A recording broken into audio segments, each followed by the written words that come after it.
So Gandhadagudi is all about protecting a forest. How a DFO, forest officer safeguards the forest and from smuggling.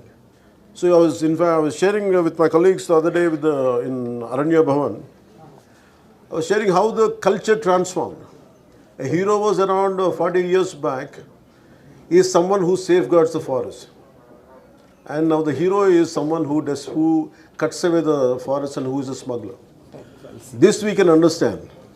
So Gandhadagudi is all about safeguarding, and nowadays the current cinema, of course I'm a part of the cinema also, most of the time I struggle to do such films. I said, am I sending the right message? But of course cinema is different, but the cultural shift, what happened, that was quite interesting for us. ఇష్టమైన వాళ్ళకి మనం చూపించాలి, మనం నిలబడగాలి. You know మన friend అనుకో, ఇంకోళ్ళు అనుకో, మనకు కావాల్సిన వాళ్ళు అనుకో, నాకు ఇష్టమైతే నేను వస్తా, నా మనసుకు నచ్చితే నేను వస్తా.